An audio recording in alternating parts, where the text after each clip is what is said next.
One sign of a good game is seeing people enjoy it many years later with their own player-created challenges and restrictions. In the Legend of Zelda series, one common challenge is the 3-heart run, where you beat the game without ever extending your life meter. Then in Majora's Mask, you have another classic challenge, the 3-day challenge, where you go through the game's intro sequence to become human again, and then defeat Majora without ever playing the Song of Time again. So today I'm going to be combining both these challenges into one video, and see if I can do it without referring to any other guides or videos, and without using any major glitches such as bomb hovering, index warping, or the 4th day glitch. And for anyone using this video as a guide who feels intimidated by this challenge, you can copy a suspend save from one slot to the other, turning this into a giant segmented run instead, where if you fail on a portion you can just copy that remaining suspend save back over, and then try again. You would be surprised at how many people have no clue you can even do that. But with all that established, let's begin our adventure. In the intro sequence as Deku Link, it's not going to take you too long to get the land title deed, so you're going to have plenty of free time before the clock tower doors even open.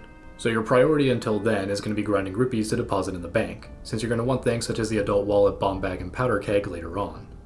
You could theoretically buy the bomb bag now as Deku Link, but I advise against that because then you'll lose all the bombs that it comes with, so just wait until you're a human again. I would recommend depositing at least 300 rupees if not more. There are several locations that will always spawn a blue rupee whenever you exit and re-enter, and several chests are available on the final night to give you a nice boost. If you're not doing a 3-heart run, then there are also 4 heart pieces you can grab during the intro sequence, but of course I'll be skipping those. After completing the intro sequence and regaining control of Link, we immediately play the inverted Song of Time. It is imperative that you do this part immediately, because 72 in-game hours comes out to about 54 minutes in real time. The inverted Song of Time slows the game down to 1/3, giving you about 2 hours and 42 minutes instead. Then from here, there are 2 very important time-sensitive events that you need to be aware of. One of them isn't too bad overall, you just have to get the Song of Storms on night of the first day. And by the time you get to the graveyard, you're already going to have everything that you need to get the Captain's Mask and then head underground to learn it. But then you have one major problem remaining, and it constitutes about 90+% of the entire difficulty for this challenge run. And that's that you have to get Epona on dawn of the first day. Because ultimately you're going to need Epona to get to the Great Bay Coast, the graveyard, and the rest of Ikana Canyon. So for dawn of the first day, you're not even worried about clearing any temples. You're just going to be laser focused on getting the arrows, the fire arrows, the powder keg, and then talking to Romani by 5:59 PM. You don't need to be a top tier speedrunner by any means, but there's not a lot of room for error for this part of the challenge, so don't feel bad if you don't make it on your first attempt. Once you make it through this part of the challenge, the rest isn't nearly as hard in comparison, and you'll have quite a bit of free time and flexibility to go about the rest of the game. So with a plan in mind, after slowing down time and becoming human again, I activate the elf statue, head into West Clock Town, and withdraw a minimum of 100 rupees for the bank. I buy the bomb bag right across the street for 50 rupees, and save the rest for later.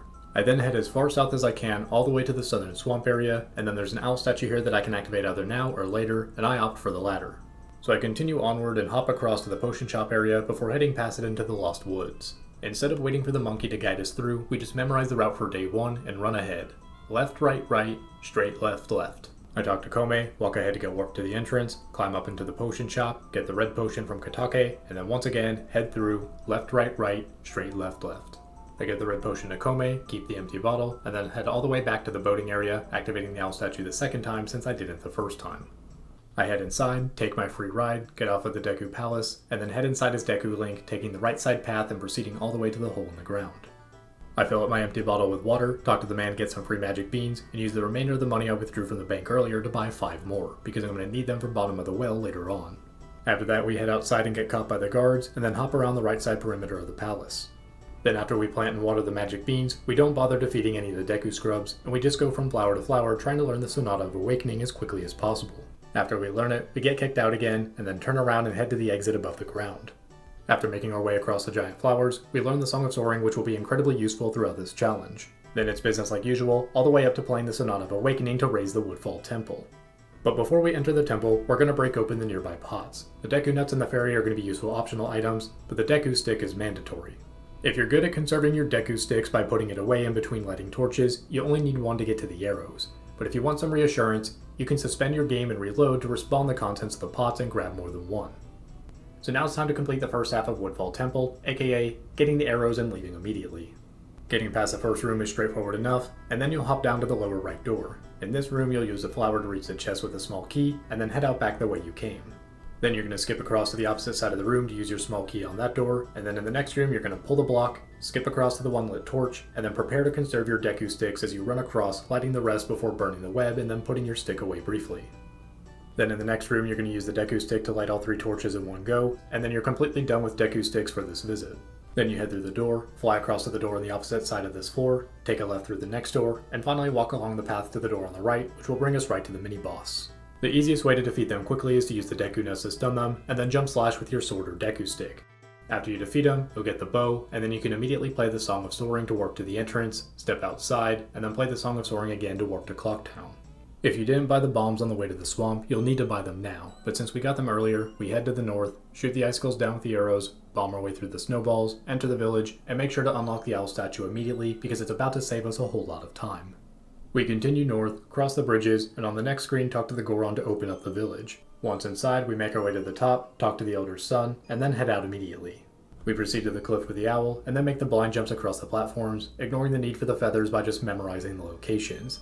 Then inside we open the chest, get the Lens of Truth, head back out, and then use the Lens of Truth to reveal the platforms and Spirit of Darmani. And now it's time for one of the most important time savers in this entire challenge run. Once Darmani takes off, you don't need to follow him back at all. You can just immediately play the Song of Soaring and warp back to the mountain village. Then we cross the water and proceed to climb up the mountainside with the Lens of Truth, going up, right, up, left, up, right, up. Once inside, talk to Darmani, play the Song of Healing to get the Goron's mask, pull back the gravestone, get some hot spring water in a bottle, and then warp back to Mountain Village. And now we're going to be making use of our faster rolling speed as we proceed back to Goron Village, taking a quick pit stop along the way to unfreeze the Elder Goron. Talk to the Elder twice to learn the intro, and then proceed to Goron Village, opening up the door yourself this time. Play the intro for the Elder's son, learn the rest of the song, and then warp back to Mountain Village again. We then proceed like normal on the road to Snowhead Temple before playing the lullaby and activating the owl statue. As far as going up the mountain goes, ideally you want to be at max speed in order to save time, but if you've been fairly efficient up to this point, you do have wiggle room to play it safe here. So now it's time for the first half of Temple 2. You're going to enter, push the block, take the door to the right, cross the gap, and then enter the door on the left. Then you're going to roll across the room to the unblocked door, pull the double block in the next room, grab the key from the chest behind it, and head back out the way you came. Then we'll unfreeze the red door to go back to the entrance room. Then we're going to take a right to unlock that door, bomb the wall at the other end of the hall, head up the stairs, shoot the 2 icicles to make a path, and then punch the snowball to get a small key in the chest. Naturally, you're going to use the key on the locked door in this room, and then you're going to ground pound the yellow switch, then the green switch, and then the other yellow switch to access this next door. Then you're going to cross the gap, ride the slope onto the right, and then cross the other gap too, and that'll bring you right to the Wizrobe mini boss fight. If you try to close in on him too soon, he's just going to teleport away, so wait until he starts spinning to either jump attack or shoot him with the bow. Then once he's defeated, we get the much needed fire arrows. So now it's time to play the Song of Soaring to warp back to the entrance, step outside, warp again to the mountain village, and proceed all the way to the Goron village area. And as you can see, I'm starting to cut it pretty close on time. We unfreeze the ice and then head inside to start the trial to be allowed to use the powder keg. And while you are able to detonate the powder keg early by firing an arrow at it, as far as getting to the racetrack itself goes, there are no real time-saving tricks here, so you just gotta go as fast as you can, throwing it up the ledges, panicking as your final in-game hour slowly ticks away. After completely disregarding our safety as we blow up the entrance, we roll back to the Goron, and then he rewards us with another powder keg. Since it's now about 5:30 in-game, the moment we get the second powder keg, we're immediately warping to Clocktown. And if you're doing this challenge segmented, now is a really good time to make a backup save. Because depending on how well you've been playing up to this point, and the current status of your magic meter, you may end up being completely dependent on picking up the magic refill in the grass as you roll as fast as you can to the south towards Milk Road and the ranch. Time crunch aside, I still take the time to activate the owl statue on my first visit, because it's going to come in handy in just a moment. We once again completely disregard Link's safety as we detonate the powder keg, and then we roll ahead as fast as we can. But as the evening bells begin to ominously toll, and it looks like we might not make it in time, a cutscene plays that allows us to reach Romani faster. And the moment we talk to her as Human Link, the single hardest part of this challenge is over, because time doesn't pass during the shooting minigame, and the moment we're done with it, we finally learn Epona's song. After that, our only other mandatory time-sensitive event is that we have to get the Song of Storms on night of the first day. But at this point, we already have everything else that we need to get it now. So we're going to take a few quick pit stops first. Because I have just a little bit of daylight left to burn, I quickly warp to Milk Road, call Epona, and race the Gorman brothers to win the Garo's mask. If you yourself are unable to make it to this part before night of the first day, it's no big deal because you'll have plenty of time to do this later. Then our next order of business is warping to the southern swamp and heading to the potion shop to get another red potion. And thanks to the power of hindsight, I realized I could have just done this on my first visit here after giving away the first red potion, but oh well. Then it's time for one final pit stop in Clocktown, and we get both the Bremen mask and the Great Fairy mask. After that, we make our way to the east into Ikana. We jump the fences with Epona, wear the Garo's mask to activate the hookshot point for later, give the guard a red potion to get the stone mask, and then continue on to the graveyard. We then proceed all the way to the very end and play the Sonata of Awakening to start the chase phase for this mini-boss. You can use a combination of the ground pound with the Goron and stun locking with the bow to catch up to him and start the battle phase of this mini-boss faster. You'll have to be a bit careful here because he hits decently hard and also takes a number of hits to defeat.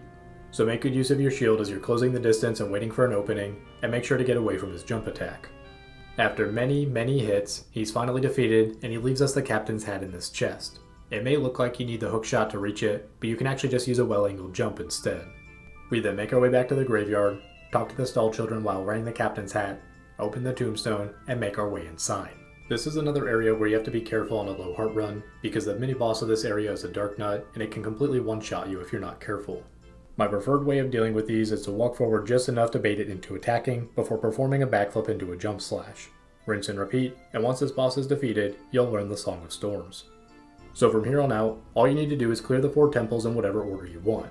Overall, you're not only going to have a lot of time available to make some mistakes as you clear the 4 temples, but you're going to have a number of optional upgrade paths available to you as well. So in no particular order, here are a few things to consider.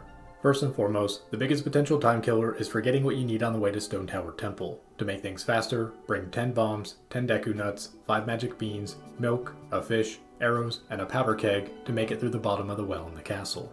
You'll notice that 2 of those items are held in empty bottles, which brings us to our next tip: you're going to want to get multiple bottles. Getting a second empty bottle allows you to do the Pirate's Fortress in only 2 trips, and getting a third empty bottle allows you to do Pinnacle Rock in 1, both of which are pretty feasible. In my case, I accidentally flip-flopped the 2 numbers in my head, but thankfully it didn't create any major time loss. More importantly though, there are other useful upgrade paths that allow you to pick up empty bottles along the way. One such example is if you go for the Chateau Romani, which gives you unlimited magic for the remainder of the 3-day cycle, which in this case is the entire journey. This means you have to fight out the alien invasion on night of the first day, and then return to the ranch before night of the second day to defend the carriage, but it's absolutely worth it in my opinion, because you'll get an extra bottle of milk along the way, and then you'll be right by the ranch before dawn of the second day to get the bunny hood and the Garo's mask if you missed it the first time. The other major example is fully upgrading your sword. The blacksmith in Mountain Village will accept it as late as 5:59 AM, and then right at 6 AM it'll be ready for pickup, and going down that path will get you an extra bottle filled with gold dust. Also, if you need to kill some time while you're waiting without a sword, you can activate owl statues with the Deku sticks too. And then lastly, you have things that I didn't use in my routing, but it may be useful information to you. If you go for the hookshot sooner rather than later, then you can cheese parts of the first 2 temples by latching onto the torches. Also, thanks to an oversight, you can reach the owl statue in Ikana with only the hookshot, and you don't actually need the ice arrows from the water temple. And the last thing that you may consider are the stray fairies. Even though I got the Great Fairy Mask, I ended up not needing it on my run. And in my opinion, the only one that I would even say is worth considering is going to be the defense upgrade from the Great Bay Temple, but for how many bottles you can get to fill with fairies by the end, it's kind of overkill anyways. The rest are arguably not necessary, completely outclassed, or just not worth investing the time into for this challenge run. But with all that covered, let's now begin part 2 of our journey and showcase the route that I ended up deciding on. Knowing that I wanted the Gilded Sword, I make my way to Snowhead Temple first. In the starting room, we head straight across through the red door and then unfreeze the blue door to head through there. We light the torches to unlock this door, ground pound the switch inside it as Goron Link, head back out, drop off the ledge, and enter the door down here. Then we roll across to the staircase, take a left through the blue door, and take another flight of stairs up. Then we hit the switch to ride this platform up, enter the door back into the center room, punch out the first 2 ice blocks as Goron Link, unfreeze the stairs on the right side, roll across to ascend further, and then roll across another slope to punch out the second 2 ice blocks. We then roll back up to punch through the snowballs, fly over to the other side as Deku Link, and then face off against a second Wizrobe. After emerging victorious, we go through the unlocked door to grab the boss key. We drop down, punch through the snowballs again, and then cross the gap over into the boss room. And while it wasn't my prettiest battle with this boss, we made pretty decent progress on this temple as a whole. It took less than 4 in-game hours and allows us to drop off our sword before midnight of day 1. With a few in-game hours to spare before the alien invasion, we make our way to the Great Bay Coast to get the Zora mask and unlock the 2 owl statues for later. And this was the exact moment that I finally realized that you can use the Deku sticks instead of the sword to activate the owl statue, because for a moment I thought I messed up. After unlocking both of the statues here, we make our way back to the ranch, fight off the aliens, and get a second bottle filled with milk. And then we just wait until dawn of the second day. Then our first order of business on day 2 is getting the bunny hood. It's not mandatory by any means, but it definitely came in handy. Additionally, if you didn't have enough time to grab the Garo's mask on the first day, now's a good backup time to earn it. But since I already got it, my next stop is the Mountain Village to pick up my sword, and then I go to the Goron racetrack to win the bottle filled with gold dust. Unlike the horseback shooting and the horse race, time doesn't stop during this minigame, but thankfully we win on our first attempt, and then warp back to Woodfall Temple. We go through the first room like normal, cheese the puzzle in the second room with a fire arrow, and then head down and to the right, similar to our first visit. We climb to the center platform, shoot the eye, and ride it up before crossing over to this door. Then after defeating the frog and turtle mini-boss, we get our big key. Then we head back out the way we came, fly over to the right, walk along the path, and once again cheese a puzzle with a fire arrow. Then we proceed through the final room like normal, and defeat Odawa with relative ease. So while this challenge run started with an intense mad dash just to get a horse on dawn of the first day, suddenly we're done with half the game, and it's not even noon on the second day yet. But while that does relieve a lot of the tension, it's still far too early to celebrate. We ignore saving the Deku Princess because it doesn't give us anything that we need for this challenge run, making her a time loss. We immediately warp to the Great Bay Coast, which means that monkey who helped us out earlier is dead.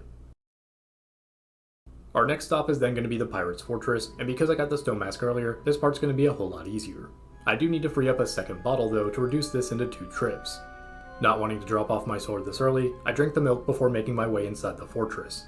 This decision did end up costing me a little bit of time later on in the run because I completely forgot that I needed that milk for the bottom of the well, but it is what it is, and there's no point in crying over spilled milk. There are plenty of other opportunities to grab some milk before you go to the bottom of the well, so for now, back to the Pirate's Fortress.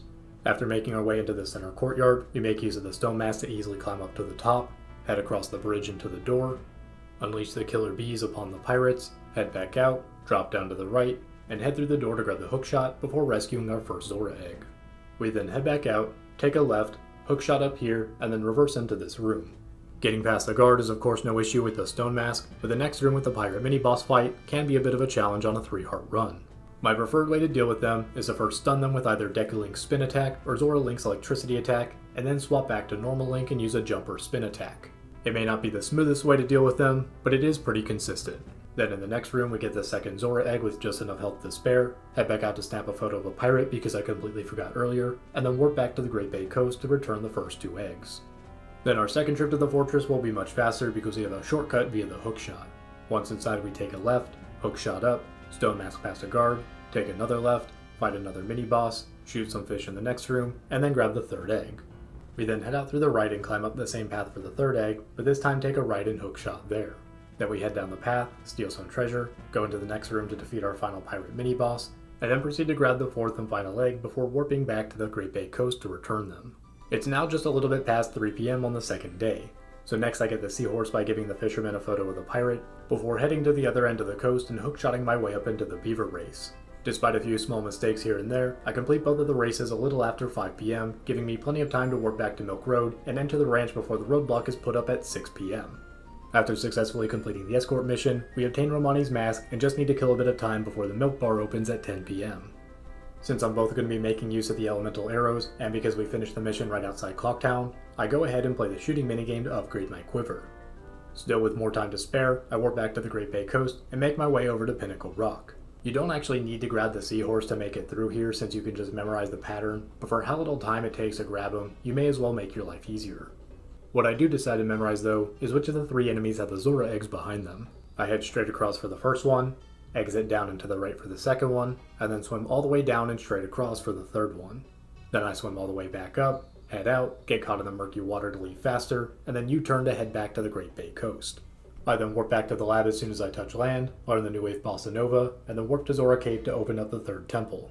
Then I warp back to Clocktown, save a trip to the bank by hookshotting up to this chest, and then make my way into the milk bar to purchase Chateau Romani, meaning I don't need to worry about magic for the rest of the game now. So I decide that the water temple will be next, and there's a fairy that respawns right outside. I make my way inside right before 10:30 on the second night, and while there is a glitch you can perform in the starting room to go right to the boss room, I'm obviously not going to perform it. So I make my way to the next room, open the valve underwater Zora Link, ride the platform up to the right side, and cross over into the central chamber. We dive down and enter the uppermost available path, swim past this next area through the Dexy hands, and make our way onto land and enter through this door. We dive down to the bottom and grab a small key in the chest, but instead of going through the door, we head back to the central chamber, enter the bottommost available path this time, head up the red pipe, unlock the door, and head down the hallway to fight the giant eyeball. And, I've never been good at this fight. At all. I started the battle at around 11:30 PM, and it was past 2 AM when I finally won and got the ice arrows. Afterwards, we head back out past the hallway and make our way to the center platform to open up this valve, and then exit back to the central chamber. As we make our way back to the uppermost available path, this is where I made the single biggest mistake of the run. What I should have done was stop in this first room and hookshot to where the dungeon map is, make my way across the room with the ice arrows, and then enter the door to create a platform and open up the red valve. But I completely forgot about this part and proceeded past it to the room where we got the first small key. Then I make a path with the ice arrows, melt the frozen door, and make my way inside to the second mini-boss, which, despite a few small mistakes, didn't take nearly as long as the first mini-boss. Then we proceed to grab the boss key, make our way all the way back to the central chamber, and now we leave the water completely. Then I freeze the water above us, climb up to enter the door, and then use the ice arrows to make a platform to open the valve to the green pipe. Since it's now 4:30 AM, I figured now's a good time to finish upgrading my sword, so I leave the temple completely and make my way to the mountain village. After dropping it off, I needed just a little bit of time to kill before dawn of the final day, so I decide now I'll go ahead and unlock the owl statue in Ikana Canyon. It only takes until 5:30 AM to get this, so I go ahead and make my way up the slope and into the cave to play the Song of Storms for Sharp. Then with the stone mask I make my way into the music box house and play the Song of Healing in the basement to get the Gibdo's mask. Then we warp back to the mountain village and pick up our sword right at dawn of the final day. So while the run looks pretty promising at this point, it's still too early to celebrate. So I make my way back to the water temple, and this is when I finally realize that I completely forgot about one of the valves. And while it's not too big of a time loss, it is still an inconvenience to make my way all the way back to the original room. Thankfully though, once I turn the final valve, I can just warp back to the entrance and then proceed as intended.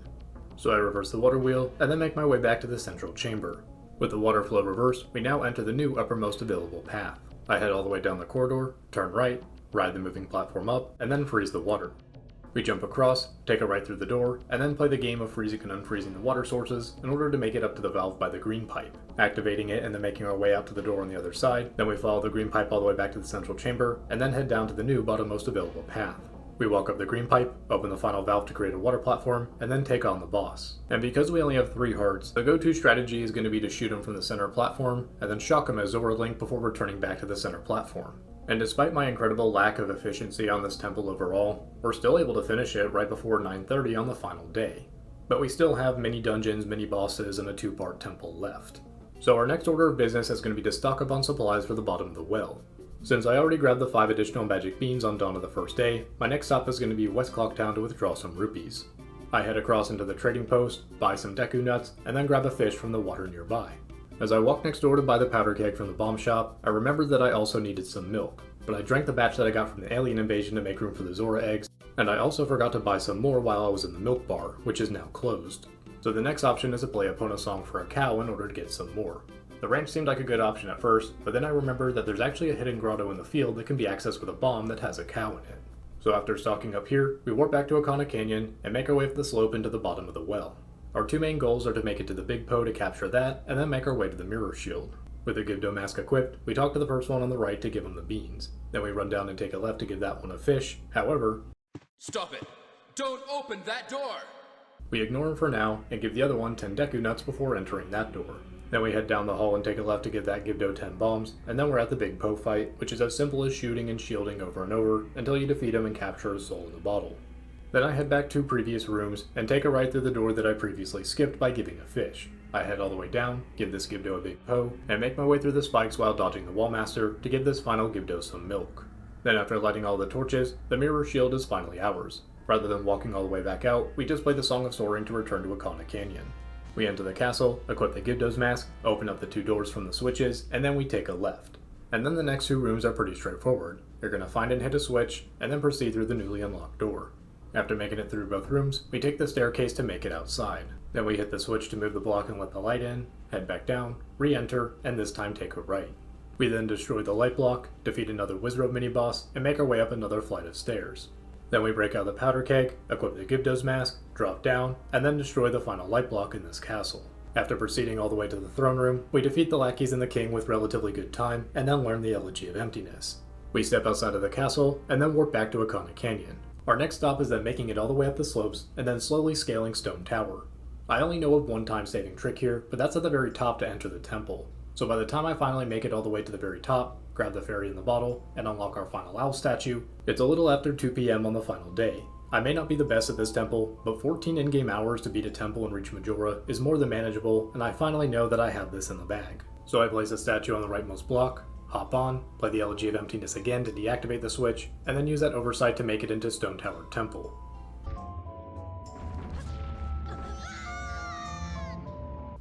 Thank goodness that I unlocked the owl statue. We enter and then hang a left through the next door. We blast through the wall, create clones, and drop a box to open the gate before blasting the floor and dropping down. We destroy the block, cross the lava as a Goron, and open the chest for the map before destroying the enemies to reveal the real treasure of this room, a small key.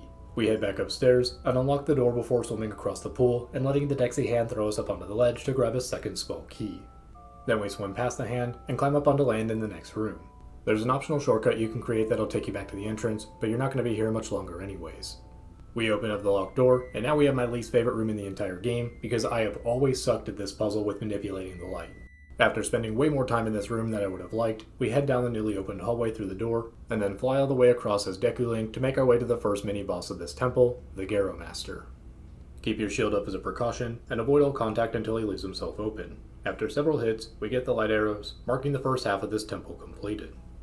We warp out, step out, and then warp again to Stone Tower Temple to save a few in-game minutes. After restocking a fairy and healing up, we place a statue on the leftmost switch, shoot a light arrow at the jewel, and flip Stone Tower Temple upside down.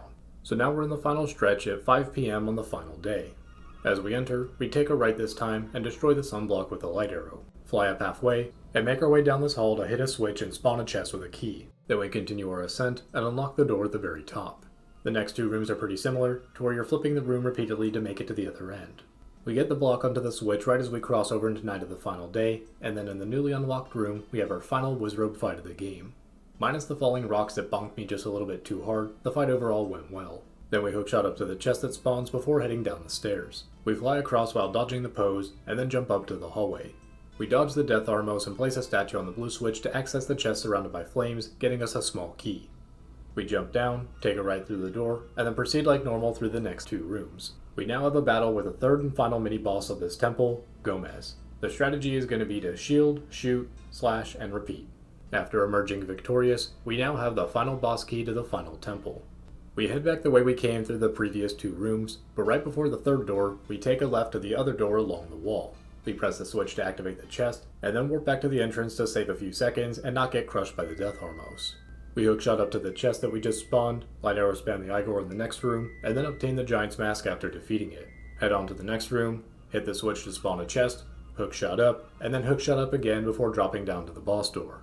Thanks to having unlimited magic, we have nothing to fear as we casually stay in giant form and squash Twin Mold. So after the cutscene, I warp back to Clocktown, and it turns out it's only 9:30 on Night of the Final Day, so I decide I would just flex a little bit harder. I warp to the southern swamp and very quickly roll to enter the shooting gallery, allowing me to attempt the minigame just once before closing time at 10 PM. I successfully hit every single target and get the second Quiver upgrade, at the cost of knowing that I am that asshole who kept this poor man at work 45 minutes past closing time. After getting kicked out, I make my way to Ikana graveyard and do the side quest with Dampe the Gravekeeper to get another bottle. After that, we warp back to Clocktown, and it's now 1 AM. Which means that for the 3-day and 3-heart challenge, I'm able to make it to Majora with a fully upgraded sword, unlimited magic, 50 arrows, and 5 bottles filled with fairies. And when you consider the various mistakes and inefficiencies I had on my run, it's not a far stretch to think that with better planning, I could have not only made time for the defense upgrade, but the final bottle too. But even without that, I already have 18 hearts worth of health, which is complete overkill. So at the end of the day, an overwhelming majority of this challenge is just getting Epona on dawn of the first day. After that, it becomes so much more manageable and flexible as long as you know what you need and what you want to obtain. And even then, you have quite a bit of room for error. So after landing that final blow to defeat Majora, our journey is still not complete.